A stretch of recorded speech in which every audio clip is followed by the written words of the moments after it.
ሄርሜላ እንግዲህ ሩታን ልትጠይቅ ሄዳለች ማለት ነው። እንደ አጋጣሚ እንግዲህ ሩታም ነበረች፣ አብርሽ አልነበረም። ደስ ይላል። ይሄኔ ግን የዚህ ማሽቃባት ማለት ነው። እቺ ወጠጤ የዚህ ወጠጤ እኮ ነው የገረመኝ ጋይስ። ፈረንጁ ስንት ተከፍሎክ ነው ግን? ቡችላውን ክሳ ቡችላ ናት ውሻ ናት በነገራችን ለበሄደችበት ሰው የምትነክሰው ማለት ነው። ምን ሆነክ ነው አንተ ሰውዬ? በሰላም ነው? ምን ነው ሄርሜላን አፈቀርካት እንዴ? ሌላ ነገር ያለ ነው መስሎ ሳስበው ማለት ነው። እና እንዴ ምን ነው አንተ ሲጀምሩ ማለት ነው። አንተ መርጠ ነው እንደ ሩታ የሚጠይቅ ሰው አንተ መርጠክ ነው የምታስገባ? ሰዓት አልቋል አይደል? ወስ ምንድነው ፖሊስ ጣባ ያለክ መሰለኝ እንደ የታሰረ ሰው ለመጠየቅ ስትሄድ ያው ብዙ ስትቆይ ትወጣለና ውጣም ቢባለው እዛ ነው ብዬ ነው ማስበውና እና ወዶች እንዴት ናችሁ ግን? ደህና ናችሁ? እኔ ያለው እግዚአብሔር ይመስገን። ሄርሜላ የኔ ቆንጆ ማለት ነው። ዛሬ እንግዲህ ሰሞኑን በሚወራ ሳይሆን ዛሬ እንግዲህ ሄርሚዬ ማለት ነው። ሄርሚዬ የኔ ቆንጆ መጣች ማለት ነው። ከስንት ጊዜ በኋላ ጠፍታ ነበረ። መታለች እንግዲህ ሩታን ልትጠይቅ ሄዳለች ማለት ነው። እንግዲህ እሷም ቤቢ አለ ብላለች። ቤቢ እንግዲህ ኛው ሲል ነበር ጋይስ። እና እንግዲህ ዛሬ ደግሞ አክስት ተብያዋ ናት ያለችው ማለት ነው። አክስት አይደለችም ግን ከዚህ በፊት ሩታ አክስቴ ናት ብላለች።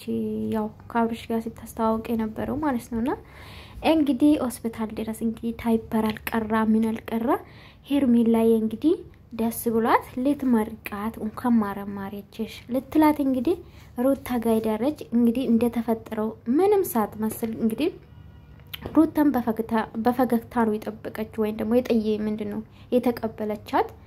የፈረንጁ ግን በጣም ወይኔ ፈረንጁ ምን ነው እንት ተቆላሳ ምን ነው እንደ ሴት አረገክስ ነገረኛ ነገር ነህ። ለዛ ነው መሰለኝ እንደዚህ እንጨት ይሆንከ እንዴ አንተ ነገሩ ለምንድን ነው ተባብሰው እንዴ? ምን ሆነክ ነው? ችግር ካለ ተናገር። ካፈቀርካት አንተም ትንሽ ቀይነ እሷም ቀይናት።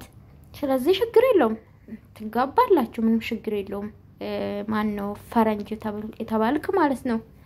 እና በቃ ምን ልበላችሁ የሚያወራው ወሬ ሲያስጠላ። አንተም ወንድ አይደል እንዴ? ከወንድ ጋር ግጠም እንዴ? ምን ሆኗል? ከሄርሜላ ማውረድ በቃ ሰላም ይፍጠሩ። የሰው ልጅ ይጣላል፣ የሰው ልጅ ያጠፋል።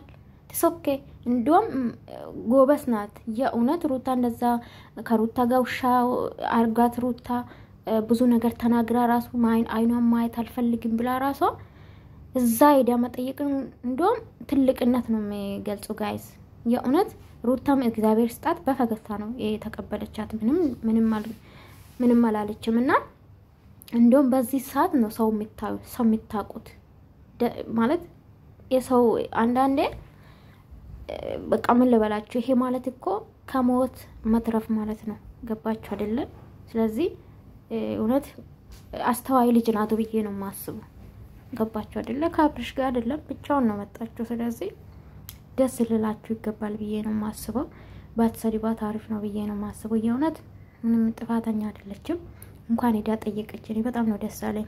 እንኳን ሄዳ ጠየቀች። የእውነት እንዴ ሰው ደስታ የሚደሰት እኮ ሰው ብዙ ሄለም የሰው አዘን ነው የሚፈልገው አንዳንድ ሰው ማለት ነው። እሷ ደግሞ በደስታ በሩታ በደስታ ተገኘች ማለት ነው። ስለዚህ ፈረንጁ ወረድ በል ከልጅቷ ማለት ነው።